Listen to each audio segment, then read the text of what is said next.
अभी नतीजे आ रहे थे, खींच बढ़ती जा रही थी। खींच साहब लोगों की ऐसी बढ़ी कि उन्होंने संसद के परिसर में, जहां हम लोग सब बैठकर संसदीय मर्यादाओं का, संविधान का और लोकतंत्र को बचाने के लिए जहां हम धरने पे बैठते थे, शांतिपूर्ण प्रदर्शन करते थे, बापू महात्मा गांधी जी का जो स्टैच्यू है, बड़ा ऐतिहासिक स्टैच्यू है, आप लोग अक्सर कैमराज में उसको दिखाते हो, और जैसा मैंने कहा, उन्हीं के चरणों में बैठकर, यही भाजपा जब विपक्ष में होती थी, ये लोग भी उन्हीं के चरणों में बैठकर हमारे खिलाफ विरोध करते थे और लोकतंत्र की रक्षा करते थे, संविधान की रक्षा करते थे। हम विपक्ष में आए, हम भी वही कर रहे थे। लेकिन ये एक अनोखे प्राणी हैं। वो बड़े बुजुर्ग कहते हैं ना, जो कोई व्यक्ति अगर बुराई का प्रतीक बन जाता है तो वो एक अंगारे के माफिक हो जाता है। जलता है तो हाथ जला देता है और बुझता है तो हाथ काले कर जाता है। तो ये बुझते बुझते भी हाथ काले करते जो जा रहे हैं। महात्मा गांधी का स्टैच्यू, आपको तस्वीरें दिख रही हैं, वीर शिरोमणि शिवाजी महाराज, छत्रपति शिवाजी महाराज का स्टैच्यू, बाबा साहब डॉक्टर अंबेडकर का स्टैच्यू, ये तमाम स्टैच्यू वहां से हटा दिए गए। पीड़ा किस बात की है, खींच किस बात की है? पीड़ा इस बात की है कि ये जो one nation one reincarnation, one nation one God जो बनना चाह रहे थे, एक देश एक भगवान खुद जो बनना चाह रहे थे, उन्होंने कहा बीच चुनाव के कि महात्मा गांधी को तो कोई जानता ही नहीं था जब तक पिक्चर नहीं आई। लोगों ने जवाब दिया, 4 जून को करारा जवाब दिया। अब खींच निकालने के लिए उन्होंने महात्मा गांधी का स्टैच्यू वहां से उखाड़ दिया और धकेल दिया कहीं पीछे जाकर। संविधान की पूरी लड़ाई राहुल गांधी, मल्लिकार्जुन खड़गे साहब, हमारे तमाम नेता, प्रियंका जी, पूरे चुनाव प्रचार के दौरान उन्होंने प्रचार से भी ज्यादा संविधान को बचाने की मुहिम छेड़ दी थी, क्योंकि संविधान पे जो खतरे के बादल मंडरा रहे थे वही 7 लोक कल्याण मार्ग से ही निकल कर आ रहे थे। तो बाबा साहब अंबेडकर के खिलाफ भी खींच निकाल दी, उनका स्टैच्यू भी यहां से उखाड़ दिया, पीछे धकेल दिया। महाराष्ट्र के नतीजे आपके सामने हैं, करारा जवाब महाराष्ट्र के लोगों ने भी दिया। तो महाराष्ट्र के लोगों से बदला लेना के लिए उन्होंने क्या कदम उठाया कि छत्रपति शिवाजी महाराज का स्टैच्यू भी यहां से उखाड़ दिया और पीछे धकेल दिया। अयोध्या में क्या हुआ? 50-50 कोस दूर एक भी सीट नहीं जीत पाए। ना केवल अयोध्या, अगल बगल की तमाम सीटों पर करारा जवाब मिला। आप सुबह से शाम तक देखिए कैसे गालियां दे रहे हैं ये अयोध्या वासियों को, राम भक्तों को। तो ये खींच निकालना, अपने आप को इन तमाम महापुरुषों से ऊपर मान लेना, अपने आप को भगवान से ऊपर मान लेना, अभी भी ऐंठ गई है। तो भी देखिए आप, आज का भाषण थोड़ा बहुत मेरे कानों में भी पड़ा, इतना अटपटा भाषण, खींच इतनी ज्यादा, झेप नहीं मिटा पा रहे। अब वो एनडीए का फुल फॉर्म मालूम है आपको? नायडू डिपेंडेंट अलायंस या नीतीश डिपेंडेंट अलायंस। पिछले 10 साल में कितनी बार एनडीए का नाम लिया, कभी आपने सुना? गिनो। चलो आज मैं आप सबको होमवर्क देता हूं, मैं अपने आप को भी होमवर्क देता हूं। जितना पिछले 10 साल में एनडीए का नाम नहीं लिया, आज कितने घंटे का भाषण था? 1 घंटे का, तो उससे कम तो बोलते नहीं। 1 घंटे में कितनी बार नाम ले लिया एनडीए का? 1.5 घंटा चलिए, आपने होमवर्क करना शुरू कर दिया। 1.5 घंटे के भाषण में एनडीए का नाम कितना ज्यादा लिया गया। पहले था एक अकेला सब पर भारी, मोदी की गारंटी। अब बीजेपी की भी गारंटी नहीं, अब एनडीए की गारंटी आ गई। वैसे एनडीए वाले जो दोनों हमारे साथी हैं ये भी जानते हैं इस आदमी की गारंटी पे कोई भरोसा नहीं करता, वो लोग भी नहीं करते। दुख इस बात का है कि आपकी जो खींच है हमसे निकालिए, निकालते रहते हैं, पिछले 10 साल से निकाल रहे हैं, राहुल गांधी से आप निकालते रहते हैं, निकालिए, हम मुकाबला करेंगे आपका।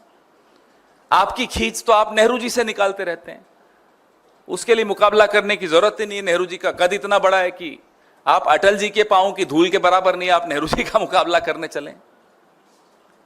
तो आप अपनी खींच छत्रपति शिवाजी महाराज से निकालने की कुछ चेष्टा क्यों कर रहे हैं? डॉक्टर बाबा साहब भीमराव अंबेडकर जी से आप अपनी खींच क्यों निकाल रहे हैं? उनकी क्या गलती थी? यही कि वो एक बहुत ही बढ़िया, बहुत ही उम्दा संविधान के शिल्पकार थे जिससे मेरे और आपके हकों की रक्षा होती है। आप क्यों महात्मा गांधी के इतने खिलाफ हैं? ठीक है, आपके वैचारिक पूर्वजों ने जो किया वो किया। आपके वैचारिक पूर्वजों ने गांधी पर गोली चलाई तो गोली चलाने से पहले वो भी झुके थे उनके सामने। जिस तरह से आज आप संविधान के सामने झुक रहे थे ना, हमारे मन में यही विचार आ रहा था कि जब राजीव जी की हत्या की, वो महिला भी राजीव जी को पहले हार पहनाया, उनके सामने झुकी और फिर हत्या की। तो आज मैं बड़ा घबरा रहा था जब ये संविधान के आगे झुक रहे थे। हम मांग करते हैं कि जो 2 कमिटियां बनी थी, ये मेरी प्रेस विज्ञप्ति में दोनों कमिटियों की जिक्र है। एक कमिटी है JPC on maintenance of heritage character and development of parliament house complex, और दूसरी है committee on installation of portrait statues of national leaders and parliamentarians in the parliament house complex. ये 2 कमिटियां हैं। आपको हैरानी होगी जानकर कि ये जो कमिटी है पोर्ट्रेट्स और स्टैच्यूज वाली, इसकी आखिरी मीटिंग 18 दिसंबर 2018 को हुई थी। 6 साल से कोई मीटिंग नहीं हुई। और कल जब जयराम रमेश जी ने ये मुद्दा उठाया ट्वीट करके, 2 बजे उठाया था, लगभग 8 बजे ये जवाब देकर फिर झूठ बोलते हैं कि राजनीतिक दलों से बात हुई थी। किसी राजनीतिक दल से कोई बात नहीं थी। तो हम यह स्पष्टीकरण चाहते हैं, भारत की जनता को यह बताएं, महाराष्ट्र की जनता को बताएं। खैर, छत्रपति शिवाजी महाराज सिर्फ महाराष्ट्र के नहीं, हम सबके हैं, हम सबको बताएं। बाबा साहब अंबेडकर सबके हैं, महात्मा गांधी तो पूरे विश्व के हैं ही। हम सबको आप बताइए कि इन महान विभूतियों को हटाने के पीछे आपकी मंशा क्या है? क्या चाहते हैं आप? कि हम इन लोगों की चरणों में बैठकर आपका विरोध नहीं कर सकें? हम करेंगे। हम जहां बैठ जाएं, माटी उन्हीं की है। ये लोकतंत्र की रक्षा करेंगे, आपको हम जवाबदेह बनाएंगे, और संसद के भीतर और संसद के बाहर आपको इन तमाम सवालों के जवाब जनता को देने पड़ेंगे। आपके सवाल पूछिए। बाकी ठीक है, इसमें देखिए जी।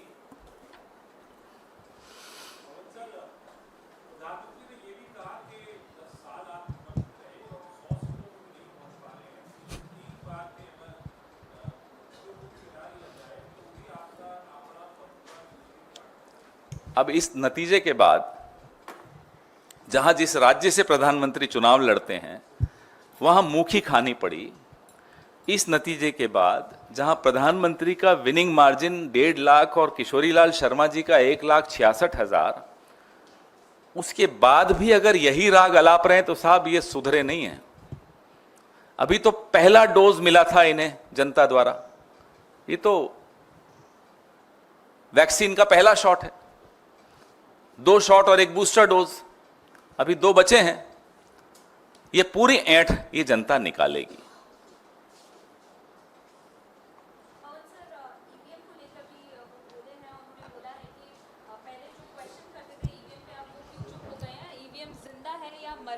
जो 2009 में सवाल पूछ रहे थे ईवीएम के, 14 में वो क्यों चुप हुए? कौन थे आपको मालूम है?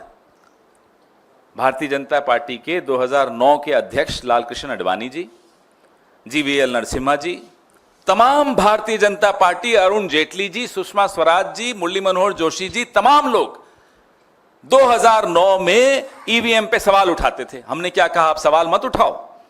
हमने भी, चुनाव आयोग ने भी, सबने सवालों के जहां तक हो सकता था जवाब दिए। ये ऐसे छुई मुई व्यक्ति हैं कि न खुद सवाल झेल पाते हैं, न ईवीएम पे सवाल उठाने देते हैं। सवाल पूछ लिया क्या मतलब हमला कर दिया?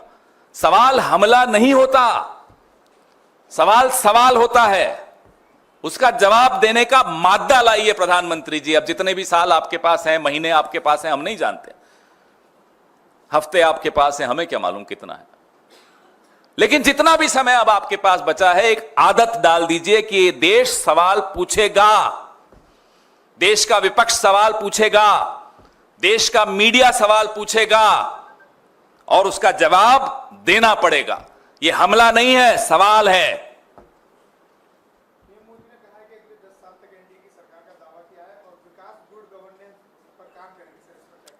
अब हम क्या कहें, जनता ने कह दिया ना, जनता ने तो अभी बोलना शुरू किया है, आगे आगे देखिए जनता क्या क्या बोलती है।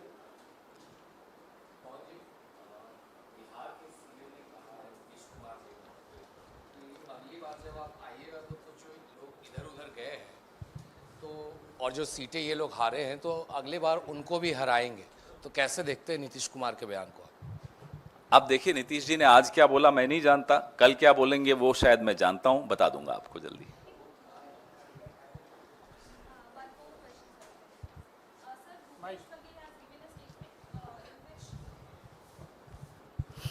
Sir, Bhupesh Baghel has given a statement in which he has said that there might be a mid-term elections that is going to happen after 6 months because now Devendra Fadnavis is upset as in fact many other alliance partners are raising questions upon the decisions taken by the NDA. अरे भूपेश जी ने बता दी ये सारी बातें। You agree to that? No, we all know it. It's not a question of agreeing or disagreeing. These are facts. You don't have to agree that the sun rises in the east. It does rise in the east even if you don't agree.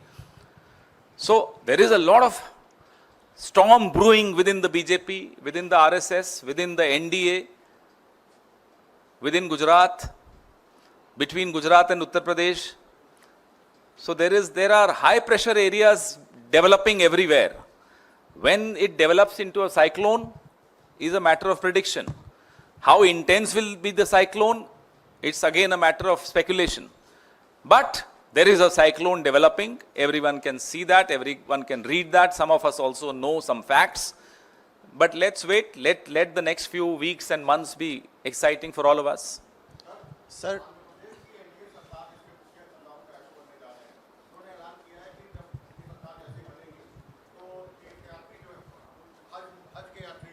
उनके लिए 1 लाख रुपए सरकार की ओर से दिया जाएगा। किसके लिए?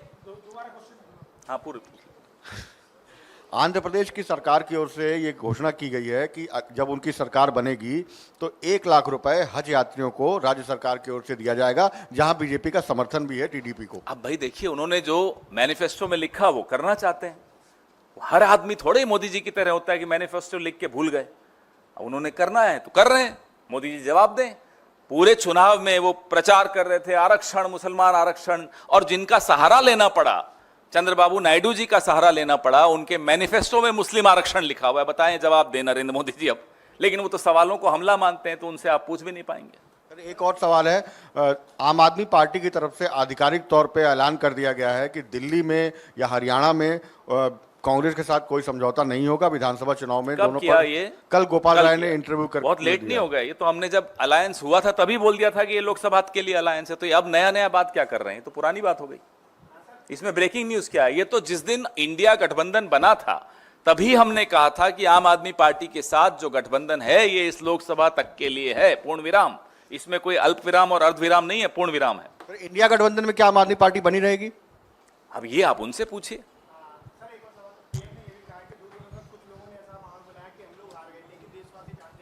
हम ना तो हारे हैं और ना हमारे संस्कार ऐसे हैं, विजय से उम्मीद पैदा नहीं होता, हम पराजित या उपास भी नहीं करते। अब आपको हंसी आई जब सुना आपने? 10 दिन पहले कहा था कि मैं तो बायोलॉजिकली नहीं हूं। अब बोल रहे हैं कि अब जो आदमी भगवान का ही वो अवतार हो, उसके लिए वाराणसी में 3 राउंड हारना और फिर संघर्ष करते हुए जीतना, क्या इसको आप जीत मानते हैं? उनके किचन कैबिनेट की सदस्य, एक नहीं अनेक, स्मृति ईरानी जी तो एक हैं, और भी अनेक लोग, 17 मंत्री, उनके किचन कैबिनेट के लोग धराशायी हो गए, इसको वो जीत मानते हैं? उनका विनिंग मार्जिन, उसी राज्य में राहुल गांधी लड़े 3,40,000 से जीते, राहुल जी के पड़ोस में, किशोरीलाल शर्मा जी 1,66,000 से जीते, वहां वो 1.5 लाख में संघर्ष करते हुए, रेंगते हुए जाकर जीते। इसको आप जीत मानते हैं? प्रधानमंत्री जी को खुश हो लेने दीजिए। अब ये खुशी कितने हफ्तों की है, कितने महीनों की है, ये तो वो जो बायोलॉजिकल नहीं है ना, वो भगवान, वो वाला भगवान, वो जाने। पवन जी अभी थैंक यू सर। वही आम आदमी पार्टी वाला सवाल है कि दिल्ली में ही हमने देखा कि दोनों पार्टियों के गठबंधन के बाद भी बीजेपी को 50% से ज्यादा वोट आए, और इसके फौरन बाद जिस तरह से आम आदमी पार्टी, अभी तो विधानसभा चुनाव काफी दूर है, अभी से जिस तरह से उन्होंने कह दिया कि अकेले लड़ेंगे, नहीं, मैं तो क्या पहले ही इसके कह पीछे चुके हैं की हम लोग। रणनीति लगती है? क्या वो किसी प्रकार के दबाव उनकी में आपको रणनीति लगता तो है? मेरे को नहीं मालूम क्या होगी, लेकिन हम लोग तो बहुत पहले जब इंडिया गठबंधन बना तभी आम आदमी के विषय में हमने क्लियरली कहा था, मुझे याद है मैंने भी कहा था कि यह सिर्फ लोकसभा चुनाव के लिए गठबंधन है। रही बात कि दोनों मिलकर लड़े फिर भी नतीजे अच्छे नहीं रहे, तो हम अपने यहाँ जो प्रदेश की इकाई है उससे चर्चा कर रहे हैं। पूरा एक एक बूथ का, एक एक ब्लॉक का, एक एक जिले का हमारे यहाँ पूरी रिपोर्ट बन रही है, फिर उस पर चर्चा करेंगे। कौन? अब उनके प्रेशर के बारे में तो मैं नहीं बता सकता ना। पवन जी आज प्रधानमंत्री संसदीय के नेता चुने जाते उसके बाद जो है वैसे राहुल जी 3,90,000 से जीते हैं। मोदी जी को आज थोड़ा और इसलिए अच्छा किया आपने आंकड़ा खोल के बता दिया मुझे। एक बार दोहराना चाहिए, जिस राज्य से देश के नॉन बायोलॉजिकल प्रधानमंत्री 1,50,000 वोटों से जीते हैं, उसी राज्य में हमारे बायोलॉजिकल नेता राहुल गांधी जी 3,90,000 वोटों से जीते हैं, और उनके पड़ोस में एक और बायोलॉजिकल नेता किशोरीलाल जी, वो जीते हैं 1,67,196 वोटों से। दूसरे बायोलॉजिकल नेता हमारे किशोरीलाल शर्मा जी जीते हैं। पवन अब जी वैसे मैं ये भी जानना चाहता हूं कि ये जो चंद्रबाबू नायडू जी और नीतीश कुमार जी हैं, ये दोनों बायोलॉजिकल हैं या वो ये भी अवतार है? क्योंकि अकेले बेचारे नरेंद्र मोदी जी नॉन बायोलॉजिकल, एक तरफ एक बायोलॉजिकल आदमी, दूसरी तरफ दूसरा बायोलॉजिकल आदमी, बड़ा अटपटा सा नहीं लग रहा आप लोगों को? बोलिए। पवन जी नेता चुनने जाने के बाद प्रधानमंत्री जो है पूर्व उप प्रधानमंत्री लाल कृष्ण आडवाणी घर मिलने आते हैं, उनसे आशीर्वाद लेते हैं, माफी मांगने गए, आशीर्वाद नहीं। जबकि इससे पहले कई तस्वीरें और ऐसी हैं। उनसे नए जैकेट का रंग भी लेने गए कि जो मार्गदर्शक मंडल में जाने से पहले कौन सा रंग होता है, सब बोल रहे हैं पैरेट ग्रीन होता है, पैरेट ग्रीन होता है, तो उनसे सलाह लेने गए कि अब आने वाले दिनों में कौन से रंग के जैकेट पहनूं जिससे लोग मुझे मार्गदर्शक मंडप में नहीं धकेलने। बताएं कौन कौन धकेलना चाहता है? नागपुर वाले, नागपुर में भी 2 लोग हैं जो धकेलना चाहते हैं नो मार्गदर्शक मंडल से। उत्तर प्रदेश वाले, उनके जैकेट का रंग, उनका तो कपड़ों का रंग अलग होता है एकदम, वो भी धकेलना चाहते हैं। तो मोदी जी आज मुरली मनोहर जोशी जी से भी मिले, वहां भी पांव छू के माफी मांगी। अब वो तमाम लोगों से माफी मांग रहे हैं। वो दिन दूर नहीं है जब वो इस देश से भी माफी मांगेंगे। सवाल मेरा पूरा नहीं हुआ। जिस तरह से आज आशीर्वाद मांगने तस्वीरें सामने आई, वही पुरानी तस्वीरें कुछ ऐसी भी हैं कि जब आडवाणी जी ये मोदी जी से अभिवादन करते हैं या हाथ मिलाने का प्रयास करते हैं तो उन्हें इनकार करते हुए या इग्नोर करते हुए आगे बढ़ जाते हैं। वहीं आज आशीर्वाद की तस्वीरें भी सामने हैं। आज मैंने देखा था, मैं जब चैनल्स बदल रहा था कि कहीं कपिल शर्मा दिख जाए, तो कपिल शर्मा नहीं दूसरे दिख रहे थे, नरेंद्र मोदी जी दिख रहे थे, तो वहां मैं देख रहा था कि वो आदित्यनाथ जी को भी इग्नोर कर रहे थे आज। अब आने वाले दिनों में देखिए किस किस को इग्नोर करते हैं, फिर किस किस से जाके माफी मांगते हैं। देश को इग्नोर किया 10 साल, तो ये तो आदित्यनाथ जी हैं, वो तो अडवाणी जी हैं, छोटी सी बात है। पूरे देश को इग्नोर किया, देश के किसान को इग्नोर किया, देश के जवान को इग्नोर किया, देश के मध्यम वर्ग को इग्नोर किया, देश के व्यापारी को इग्नोर किया, किसको नहीं किया? पवन जी कह रहा था कि आज प्रधानमंत्री नरेंद्र मोदी जब एनडीए की जब बैठक हो रही थी तो उन्होंने पैर छू के प्रणाम भी किया नीतीश कुमार ने, लेकिन अभी भी ये खींचतान ये चल रही है कि क्या नीतीश कुमार दोबारा से पलटी मारेंगे, क्योंकि उनके नाम के पीछे ही पलटू राम का नाम एक। वो डर भी रहे थे, मैं देख रहा था नरेंद्र मोदी जी जब ये पांव छूने जा रहे थे, उन्हें लगा कहीं पांव खींच न लें, तो वो डर था।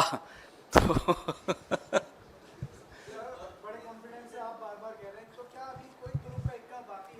तुरुप की इक्का जनता के पास होता है, और तुरुप का इक्का हम लोग अगर चलते भी हैं तो जनता के आदेश पर चलते हैं। जब हमें लगेगा कि तुरुप का इक्का चलना चाहिए, हम सब जनता के आशीर्वाद से बिल्कुल चलेंगे। इसमें राजनीति कोई स्टैटिक नहीं होती, राजनीति बहुत डायनामिक होती है।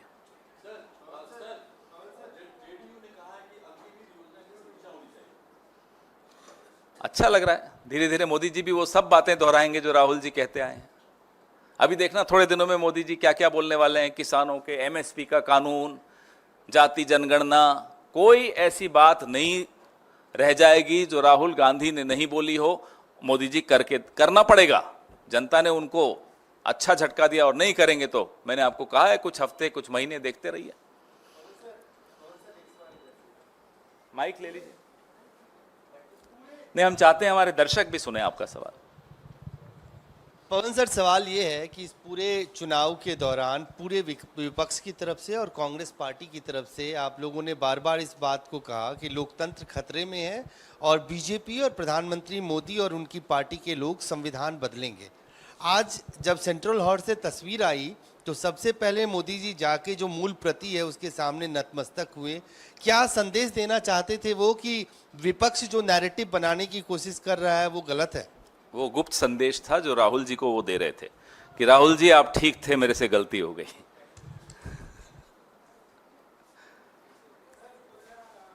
माइक लो, माइक लो। नहीं नहीं, जनता को सुनना चाहिए। सर क्या राहुल गांधी एलओपी बनेंगे? अब ये सवाल तो मेरे को क्या इसका जवाब मालूम हो, तो पार्टी निर्णय लेगी, ये थोड़े हम यहाँ बैठकर निर्णय ले लेंगे। बनना चाहिए या नहीं आपकी? मेरे मन की बात तो जाननी हो तो इसके बाद बैठते हैं, बहुत सारी बातें बताऊंगा। हाँ? मैं कह रहा हूं ना, सब अपनी, हमारा हक है कि हम अपनी बात सामने रखें पार्टी के नेतृत्व के सामने, फिर पार्टी का नेतृत्व तय करेगा।